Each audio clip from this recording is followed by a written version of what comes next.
Lord, thank you for your selflessness and your overwhelming love. As we listen to this episode, grant us understanding and compassion for others. Teach us to always lead with love. Amen. Hey everyone, welcome to What's on the TV Tonight, your cozy corner for all things TV. From the comfort shows that make us feel seen, to the ones that make us laugh, cry, or yell at the screen. We're breaking it all down, but it's not just about what we watch. It's about how those stories connect to real life, the comfort they bring, and the lessons we carry with us. I'm your host, Shani, aka SeniTelly, and every Friday we'll dive into the shows we love and what they teach us along the way. So, what's on the TV tonight?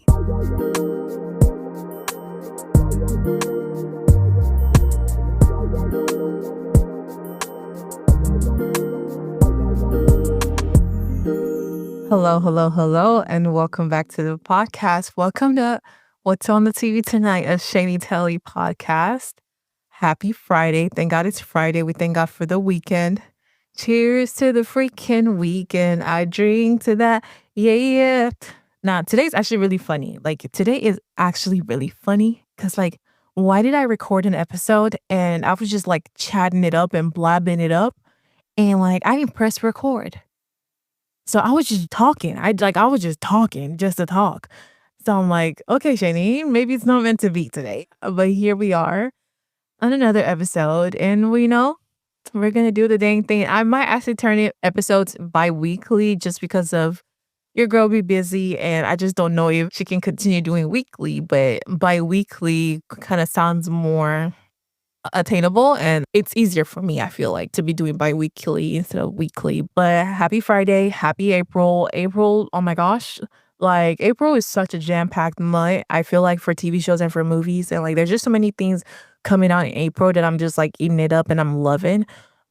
April so far has been that girl, and it's just been a week. It's just been a week. We got astronauts in space. Okay, I saw a picture of Earth and I'm like, oh my gosh, I'm in a picture with Beyonce. Stop. April has been a fun one. And I just can't even believe that we are in April. We are in the second quarter of this year. Where is this year racing to? Let me know so I can join. I don't know what is happening and why this year is moving by so fast, but I thank God that I'm even able to still go with the months. We thank the Lord. Okay, we thank the Lord. Thank him. But this is gonna be my first episode reviewing a movie. So far it's all been TV shows, and your girl be watching movies too, okay? She be watching movies, so it's not just only TV shows. But this episode is about the drama, and well, Zendaya is the drama, to be honest with you. I literally would not have seen this movie if it wasn't for Zendaya. Zendaya is that one actress that I will always go look at their project, that I will always go watch their project, whether it be a TV show or a movie. If it says Zendaya will be in it, Shani will be there. If it says starring Zendaya, Shani is sat.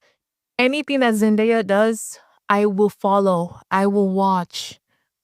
I will give her my money. Because Zendaya is just that one babe that I am forever committed to her. I've been watching Zendaya since 2010, since Shake It Up and Casey Undercover. Me and her are locked in. Locked in. I grew up with the babe. That is my homegirl. That is my homegirl since Disney Channel. We're not separating. Whatever Zendaya does, I will support her. If she wants to quit acting and pursue something else, music, dance, I will be there. Whatever she wants to do, Shani will follow. Shani will follow suit. Shani will be there. Zendaya is that one actress that I will always be tuned in for. Euphoria, I'm tuned in for Zendaya because I ain't got no business watching Euphoria. Only watching it for her. Speaking of Euphoria, it's coming back next week. Actually, wait, is it this weekend?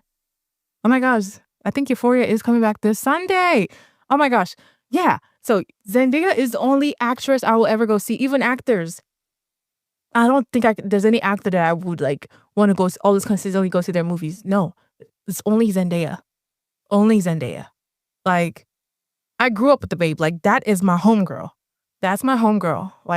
We're not going anywhere. We're not separating. So the drama, watched it for Zendaya. No shade, no tea to Robert Pattinson. Amazing actor. Just, I would not go out of my way to go watch him. No shade, no tea.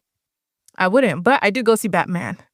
And it was fantastic. So, but I would not generally go out to go see a Robert Pattinson movie. Never in my life watched Mickey 17. I have not watched it. Never watched, I think it was like Lighthouse or something that he did with William Dafoe. Never watched. Maybe I should because apparently it was like really good. And Dune, I watched Dune for Zendaya, and I will be watching Dune again for Zendaya. Even if she has a 2-second role, I'll be watching The Odyssey for Zendaya. Like literally, I'm watching all these movies for Zendaya. Like I owe Zendaya my life. I'm just kidding.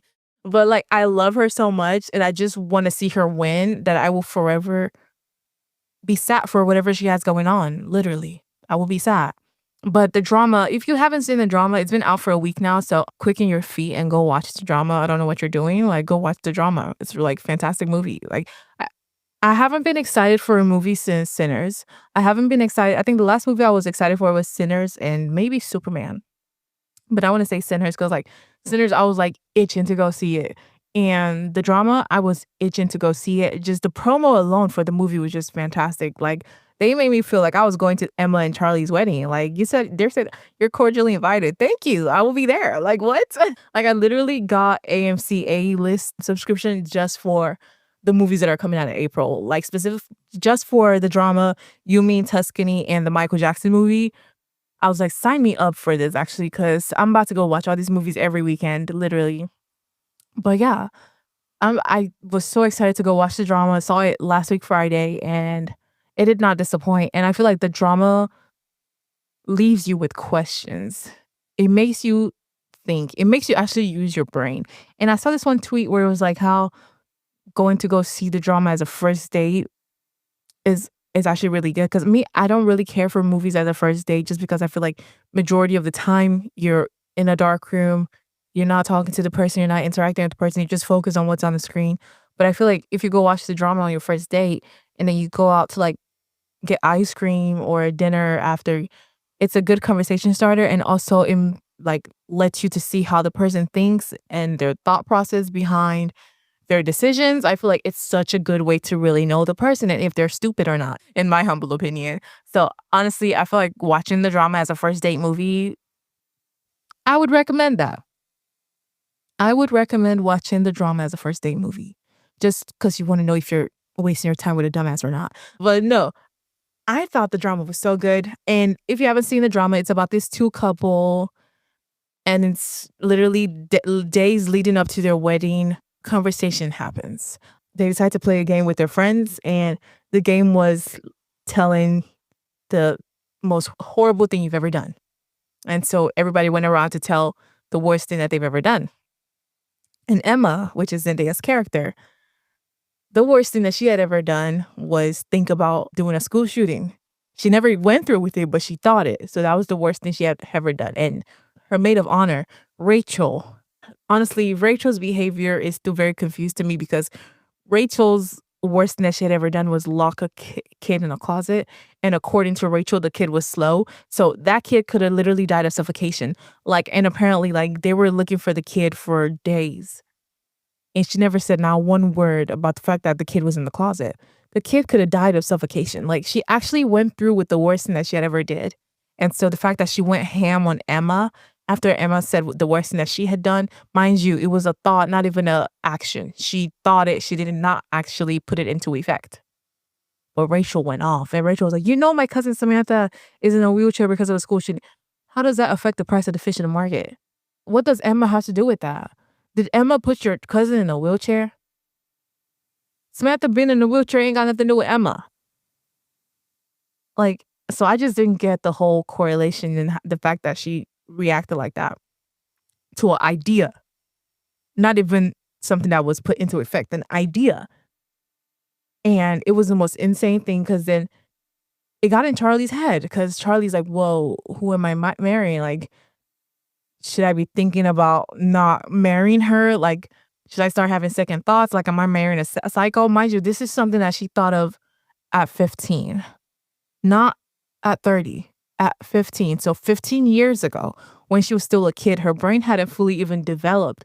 And I like the fact that they were able to, well, Emma was able to express to Charlie why she even had those thoughts and what she was going through and the reason why she's deaf in one of her years. I like that she was able to express it, but Charlie was still very unhinged in his reaction. Like, Charlie crashing out was the most interesting part of the whole movie, like, him being erratic and just trying to understand who he was about to marry. The fact that he threw out the cup with the guns, the fact that he started to finally notice that the picture with Emma was her pointing at him with shooting fingers. Like, it was the most funniest thing ever, but it's like, I feel like his reaction is understandable in terms of like, I'm literally marrying this person in 2 days. Am I making the right decision? Am I doing the right thing? Like, am I marrying a psycho? But I personally feel like 15-year-old you is not the same as 30-year-old you. Your past literally does not define you because so many things can happen after that can change the course of your life. So many things can take place that changes the way you think. That's why you cannot let people cannot let their past define them, literally. Can't let their past define them. Like, so I really tried to understand Charlie's thought process, but I personally feel like Rachel's reaction was the cause of his crash out, was the cause of him just being so unhinged, in my opinion. Like, her reaction was just OD, like, didn't make any sense to me. Rachel's reaction was just so OD to me. I just didn't get it. I feel like her race played a part in it as to why she was so reactive and like why she was so hard on Emma is the fact that she saw nothing wrong in what she did as a kid. She even laughed it off. She didn't think she did anything wrong, even though that child could literally have died. And so the fact that she saw Emma as this evil person because she had this thought. And I feel like the movie brought up a good point with, do you know how many people that have had these type of thoughts before but never went through with it? Like, it's like people have insane thoughts that they've thought about because of the way life is going, but they've never gone through with it. And I feel like that was the situation with Emma, where life was tough for her. Her parents weren't present. She was being bullied at school. Like, she was alone, depressed, I feel. So obviously these type of thoughts or something of the sort will cross her mind, and the fact that Rachel couldn't even like try to understand why Emma even had that thought. She didn't even try to listen to Emma, hear her out, find out her reasoning. Like, she just dismissed, went off on her, and just literally degraded her essentially. And it was just mad to me. And Charlie's behavior after the fact was interesting to say the least. Like, him even like imagine himself with 15-year-old Emma was just so funny to me because it just shows how silly it is. Like, the fact that you're comparing 15-year-old Emma to 30-year-old Emma, like, they are not the same person. It just looks ridiculous. Like, Emma, 30-year-old, does not have that same thoughts. She doesn't have that same ideology. She doesn't want to do that. It was something that she thought about doing it when she was 15. Not now. You're not marrying a psycho. I personally feel like people have had thoughts that have just never been displayed or expressed or brought out loud because of they've gotten over it, literally. And I feel like with years, it will do that to you. Like, you grow from your past. Your past doesn't define you, but you can grow from your past. And I feel like that was a situation with Emma. She grew from her experience as a kid. She literally became an advocate for anti-gun. Like, she did camp protests for gun control. Like, when she was young, literally, because of the fact that she experienced something and saw that the thoughts that she had can really truly cause harm to other people, and she didn't want to do that. So instead, she advocated for gun control. The fact that Rachel didn't even care to listen to Emma and to find out Emma's story and why she even had those thoughts was just so crazy to me. Like, Rachel put herself on such a moral high ground that she couldn't even try to understand the person next to her. And mind you, she's supposed to be the maid of honor. If she couldn't even understand her husband, she was saying her husband grew up around guns. Like, what? And her husband, Mike, was like, no, I didn't. My uncle was just in the military. Why would you equate that to him growing up around guns? So Rachel didn't see Black people as just people. She saw them as individuals that can be dangerous. And I feel like all humans can be dangerous. But no, it's the fact that she was just so hard on Emma. She was hard on her husband, seeing her husband as this man that grew up around guns as Pahu. Like, what? So it was just weird to me, and then the fact that she had to get permission from Samantha to go to the wedding. Samantha don't know Emma, she don't know Charlie. Like, why do you need Samantha's permission? Like, you're a weirdo, in my humble opinion. You are a weirdo. I Rachel, and then her speech at the wedding was just, girl, like, girl, sit down, actually. You're not even the maid of honor anymore. Like, you were demoted. Sit down. You like, I don't know why she even gave a speech. I don't know what the purpose was. Like, I don't know what that was. And then Charlie's speech was just the most unhinged thing ever. And the fact that he even threw away his beautiful speech that he originally had because of this whole mess was just so funny to me. And then the fact that he just started spouting out nonsense and saying whatever was just so funny. And I don't know. I think no, Charlie is actually his own worst enemy. I feel like Charlie is self-destructive. This is how I saw Charlie, because half of the things that happened didn't need to happen. If he had truly just spoke to Emma, even though they tried to do that, he didn't try to understand. I don't think he tried to understand until after they got married and he was getting punched. That's when I feel like he truly finally understood Emma. Emma is so understanding and welcoming and accommodating. And it's the fact that Charlie just spiraled. Like, I think, honestly, I gotta give Charlie grace because it's really like, dang, what would you do if you found out your partner had this idea? Like, I gotta give him grace. I gotta give him grace. But my thing with Charlie is he spiraled way too much to the point where he cheated on Emma. And that's where I was like, I'm not vibing with this, Charlie. The fact that he tried to see Misha's point of view about what she would do if she found out her partner had that idea, and then proceeds to have anxiety and let his let his anxiety and just frustration get the best of him to the point where he made a move on Misha and kissed her. And my thing with Misha, my grievance with Misha is the fact that she tried to act all innocent at the wedding, saying, "Oh, he came on to me." Yes, he made the first move, but girl, you wanted it. Like, you kissed him right back, girl. You bent over on the table ready to take it. So what does that say about you, Misha? Don't put all the blame on Charlie, okay? Don't put all the blame on Charlie, girl. I got your tea, girly pop. I got your tea, okay? And the fact that she tried to act all innocent, girl, this was a two-man show. Yes, Charlie led the charge, but girl, you followed. You followed. So let's not act innocent there. But it was still so funny to me, the fact that the whole wedding was just chaotic. It was honestly, it was chaotic in the best way because I personally feel like Charlie needed to get beat up. He needed to express his frustration at that wedding, and he needed to finally understand that he was being silly and this shouldn't affect their marriage. Like, you met Rachel when she was 28. You didn't meet her at 15. You met her at 28.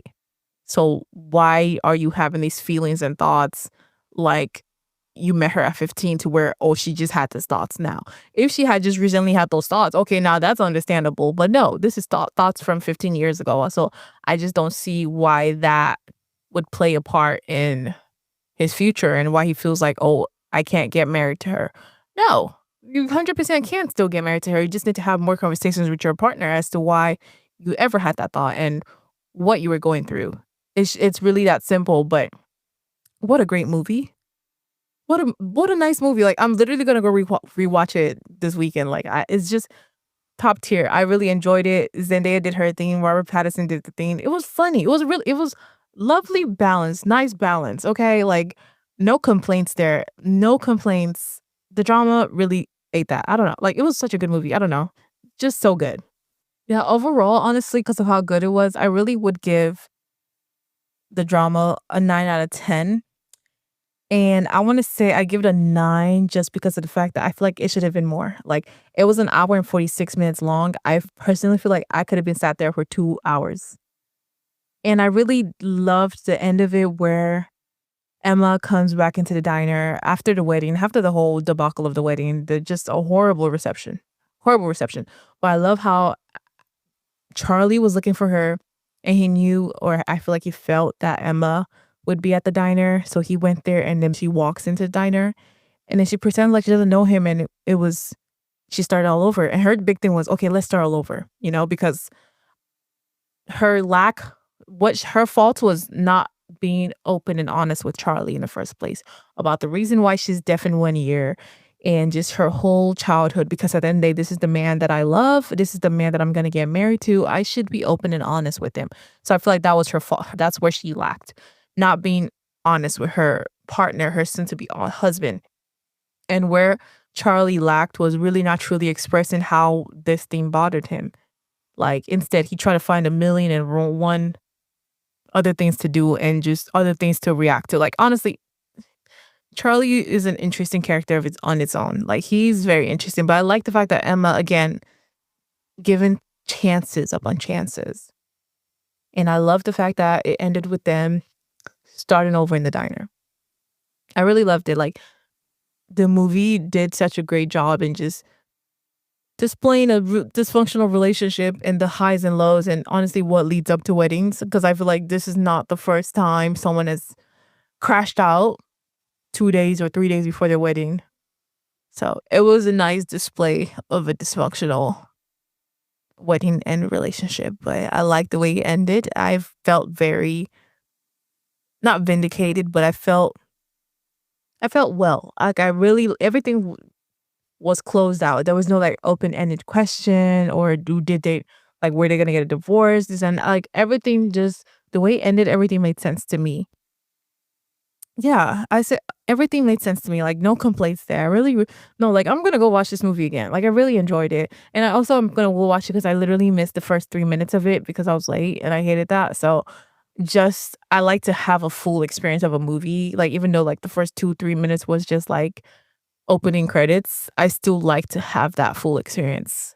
Like, I need to be contented, and right now I feel like I'm missing like a tiny bit of the movie just because I missed those 3 minutes and I want to go see it. So, and it's also a good excuse to go watch the movie again, literally. Like, it's a good excuse because I really got no business watching it again, but it was just so good to me that I like, honestly, it might go down on one of my favorite movie list. It might actually. I really enjoyed the drama. I really did. Like, the movie didn't disappoint, and not just because, oh, it's the Zendaya, like, because I Challengers, I didn't really, it was good, but I didn't care for it like that. Like, I really only watched Challengers the one time in theaters, and that was it. It was good, but, like, it wasn't a movie that I would be excited to see again or watch 10 times. It's just not my vibe, but still a good movie overall. But this one with like, is a really good movie. Like, I'm gonna go watch that again. Yeah, sign me up for the drama rewatch number 2. Like, number 2, 3, 4, 5. Literally, when it comes out on HBO Max or wherever it comes out on, I will be sat, watch it again. That's how much I actually really love the drama. But yeah, I liked it. I would say go see it. If you're thinking about going to go see it, go see it. And sorry if I spoiled the movie. I just personally don't feel like you should be listening to the podcast until you watch the movie after. So, but hope you guys actually go see the movie. I think you guys should go see it. But overall, that's really, in movie wise, that's what I've watched. I haven't watched any movie other than the drama this month. And TV show wise, I've been watching Summer House. Oh my gosh, don't even get me started on Summer House. I feel like I should do a special episode on Summer House just because of how chaotic this last few days of Summer House world has been. Finding out that Amanda and West are actually seeing each other has just been mind-boggling to me because as a friend, why would you ever have the thought of dipping your toes in a pool that your friend has already dipped her toes in? As a friend, why would you go kiss or date your friend's ex? Especially when that friend has cried to you about said ex. I think that is the most evilest thing a person can do. Mind you, this is someone you call your best friend, and you're gonna go sleep and date the man that broke her heart, the man that she cried to you about. Like, I really try, like, Amanda, girl, what were you thinking? What were you thinking? Like, I don't understand. Me, I can never be that friend in general to go date my friend's ex because that's disgusting. That's weird. Like, damn, do you need it that bad? No shade, no tea. Like, I could never do that. Like, the idea of even mingling with your your friend's ex or your friend's current boyfriend. Like, no, they shouldn't even be mingling. Even if they're mingling, it's, oh hi, hey, how are you? Like, and move on. Y'all don't even need to have contact. Y'all don't even need to have a contact. So I don't even want to start with Summer House. Summer House is where Summer House is at, but I've been watching Beauty in Black. You hate to love Beauty in Black, so I'm sorry. Like, you hate to love Beauty in Black. Beauty in Black is really just a mess, but you hate to love it. It's literally that's what it is. But and XO Kitty, oh my gosh, XO Kitty. I've got to actually go rewatch that the recent season. Oh my, To All the Boys World. Just chef's kiss, chef's kiss, chef's kiss. I should probably do an episode on that. That's really what I've been watching and literally been consumed with Summer House and XO Kitty and Heartbreak High. I need to do an episode on Heartbreak High. So far, this new season and last season is really good, and I'm really enjoying it. I'm on episode 6. But that's all I've been watching. Your girl's been busy. Your girl's been watching TV for sure, ski. But thank you guys so much for tuning in, and hope to see you in my next episode. And literally DM me or email me at What's on the TV Pod on Instagram and TikTok, SeniTelly on Twitter. Like, send me recommendations. I will go watch it. Thank you guys for listening and hope you guys have a wonderful day and a lovely night, depending on when you're seeing this. Bye.